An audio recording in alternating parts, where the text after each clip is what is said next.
नमस्कार, मैं हूं मोनिस खान। अमृत विचार देख रहे हैं आप। देश भर में इस वक्त जो हाथरस में कांड हुआ है उसको लेकर के उबाल मचा हुआ है। आज दामोदर पार्क बरेली में भी ये वाल्मीकि समाज के लोग जो हैं वो इकट्ठा हुए हैं। कहना यही है कि पीड़िता को इंसाफ चाहिए। ये भीड़ आप देख सकते हैं, ये जो पूरा आक्रोश है ये हाथरस की जो बेटी है उसको न्याय दिलाने के लिए ये सब लोग यहाँ पर इकट्ठा हुए हैं। आपको बता दें कि ये सब नारेबाजी जो है नारेबाजी जो है वो हो रही है। बात करेंगे कि आखिर क्या चाहिए इन लोगों को, क्यों आए हैं। सर, क्या चाहिए आपको, क्या आप लोग क्यों इकट्ठा हुए हैं? हाथरस की बेटी जो है उसके साथ हैवानियत हुई, आज आप लोग क्या मांग लेकर यहाँ आए?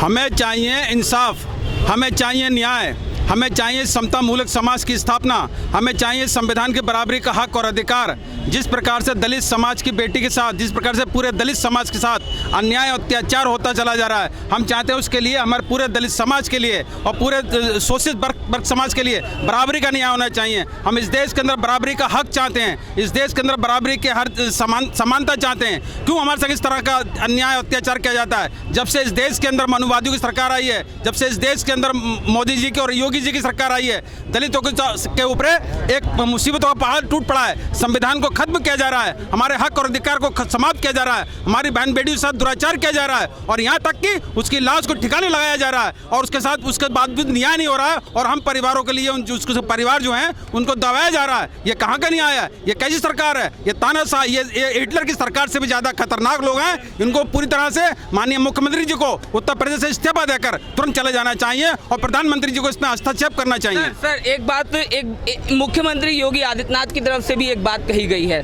उन्होंने कहा है कि विपक्ष जो है वो पूरे प्रदेश के अंदर जातीय दंगा भड़काने की साजिश कर रहा है और ये जो पूरी कोशिश हो रही है, क्या आप जैसे संगठन उसका एक हथियार बन रहे हैं? क्योंकि आपने कहा कि समता मूलक समाज की ज़रूरत है, लेकिन क्या ये जो दूसरे वर्ग हैं या जो और दूसरे क्राइम होते हैं उसमें भी इसी तरह की आवाज़ें उठनी चाहिए या नहीं, या फिर वो जो के मामले हैं वो दबा दिए जाते हैं? इस पर ज़्यादा विरोध हो रहा है, इसलिए आप जैसे संगठन जो है वो निकलकर सामने आए। जी नहीं, आज जितने भी दलित समाज के ऊपर अन्याय अत्याचार होता है, सिर्फ दलित शोषित समाज ही अपने ऊपर झेलता है, ना उसके संग कोई भी बोलने को तैयार नहीं होता है। आज जो मुख्यमंत्री जी ये बात कह रहे हैं कि जातीय दंगे की बात की जा रही है, जातीय दंगा भड़काने का काम माननीय मुख्यमंत्री जी स्वयं कर रहे हैं। अगर जो दलित शोषित समाज का परिवार, उसके परिवार के लोग उससे मिलने के लिए जाते हैं, उसके ऊपर FIR करा के उसको जेल में डाला जाता है। जो दूसरे लोग वहाँ पे, जो सर्वल समाज के लोग जो वहाँ पे जो मीटिंग कर रहे हैं, तो माननीय मुख्यमंत्री जी उसको क्यों नहीं रोकते? क्या उनके लिए इस देश का संविधान नहीं है? क्या उनके लिए वो धारा नहीं लग सकती? जिसके मैं ये कहना चाहता हूँ कि इस देश के अंदर दंगा भड़काने का काम, जातीय दंगा भड़काने का काम, वर्ग संघर्ष कराने का काम माननीय मुख्यमंत्री जी स्वयं कर रहे हैं और उसके जिम्मेदार पूरी भारतीय जनता पार्टी है। सवाल सरकार से भी है। आप लोग लगातार मांग उठी कि जिलाधिकारी पर वहाँ के उन पर कार्रवाई होनी चाहिए। आपको क्या लगता है किस वजह से वो कसूरवार है? उसने खुला समर्थन किया है अपराधियों का। अपराधियों को बचाने के लिए पूरी तरह से उसने, जो वहाँ का DM है, जो वहाँ का प्रशासन है, उन्होंने खुली मदद की है। किसी भी परिवार के सदस्य को उस बेटी का मुंह नहीं देखने दिया, मीडिया के लोगों को वहाँ जाने नहीं दिया। जो समाज तमाम पार्टियों के नेता हैं वो वहाँ मिलना चाह रहे उस पीड़ित परिवार से, उनको मिलने नहीं दिया। ये गुंडागर्दी नहीं तो और क्या है उस DM की, वहाँ के प्रशासन की?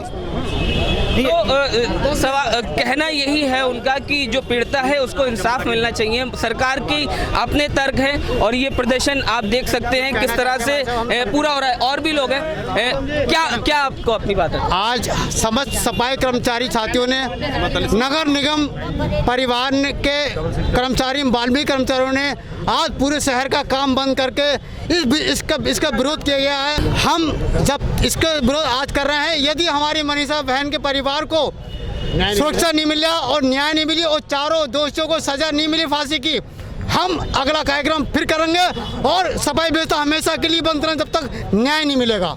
एक सवाल सर आपसे, ये बताइए, पीड़िता का जो परिवार है उन्होंने कहा है कि भाई वो CBI जांच की नहीं कराना चाहते, आप क्या कहना चाहते हैं? नहीं, जो शासन ने मंजूरी दी है सीबीआई जांच की वो ठीक है, अनुचित तो नहीं है, लेकिन जो अभी हमारे साथी ने एक आवाज़ उठाई थी कि जो अपर कास्ट के लोग हैं खुलेआम धमकी दे रहे हैं उस परिवार को, उसके खिलाफ सीएम ना पीएम ना डीएम कोई कार्रवाई नहीं कर रहा है। मेरी सर इतनी मांग है कि कम से कम जो धमकी खुलेआम दे रहा है उसके खिलाफ तो कम से कम कार्रवाई कीजिए। और ये सीबीआई जांच ठीक है, उचित है, होनी चाहिए, जांचें किसी भी प्रकार की किसी भी स्तर की हो, उस पर रिजल्ट तो खुल के आना चाहिए। नहीं, मैं ये बात कहना चाहता हूँ, जो सीबीआई की इन्होंने जांच के लिए बात की है, वो सीबीआई किसकी है? वो सीबीआई किसकी है? हमारी ये मांग है किसी भी रिटायर्ड न्यायाधीश से उसकी जांच करानी चाहिए, निष्पक्ष रूप से, और उत्तर प्रदेश से हटाकर बल्कि दिल्ली में उसकी जांच कराई जानी चाहिए।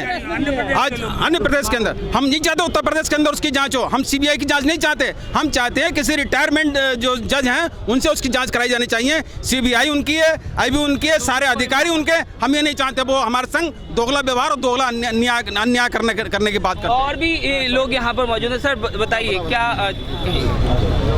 मेरा नाम कमल किशोर इंजीनियर है। मैं ये चाहता हूँ कि जो यूपी सरकार नार्को टेस्ट की बात कर रही है, इसमें नार्को टेस्ट तो ऊपर से लेकर के नीचे तक होना चाहिए। जिन्होंने लॉ एंड ऑर्डर किया था, मुख्यमंत्री, प्रधानमंत्री, राष्ट्रपति से लेकर के डीएम तक का नार्को टेस्ट होना चाहिए। उनको पता चलना चाहिए कि रात में 3 बजे अगर बेटी को जलाने की बात करी तो वो आदेश किसने दिया। हिंदू रीति रिवाज के अनुसार क्या हम वाल्मीकि लोग हिंदू नहीं हैं? हमारी कुंवारी बेटी को जो 9 साल से बड़ी हो या 12 साल का बच्चा हो तो हमको हल्दी लगाने की परंपरा है, हमें हल्दी लगाने को नहीं मिला। इस तरह से हमने हिंदू रीति रिवाज के अनुसार उसका दाह संस्कार किया ही नहीं, और उसके दाह संस्कार में पिता को अग्नि देनी चाहिए या भाई को अग्नि देनी चाहिए। यहाँ तक कि उस बेटी को इतना भी न्याय और हक नहीं दिया गया सरकार ने कि उसका पिता उसकी चिता को अग्नि दे पाए, उसका चेहरा उसकी माँ देख पाए, उसकी बहन उसका चेहरा देख पाए, और उसको मिट्टी का तेल डाल करके जला दिया गया, पेट्रोल छिड़क के आग लगा दी गई। आखिर वो मरा हुआ शरीर, जो बिटिया मर चुकी थी, वो शरीर ऐसे कौन सा बयान देने वाला था कि रातों रात उसको जला दिया गया, पब्लिक से मिलने नहीं दिया गया। इसलिए हमारे लोग, समाज के लोग आज बहुत ही ज़्यादा खपा हैं। ये जो आप लोग आंदोलन देख रहे हैं सफाई का, ये 2 अक्टूबर से हमारा पूरे देश के अंदर सफाई का अभियान खत्म होने का चला हुआ है कि हम स्ट्राइक पर हैं, और जितना हम लोग स्ट्राइक पर जाएंगे उतने शासन प्रशासन हमारा हिलेगा। हम सभी लोगों पूरे देश भर में ये आह्वान किए हुए हैं कि लगातार भारत बंद भी हमने 1 अक्टूबर को किया था, सफल भी रहा। उसके बाद 2 अक्टूबर से तो विरोध यही है कि हाथरस की पीड़िता जो है उसको न्याय मिलना चाहिए। इसी को लेकर के सभी लोग यहाँ आज इकट्ठा हुए थे।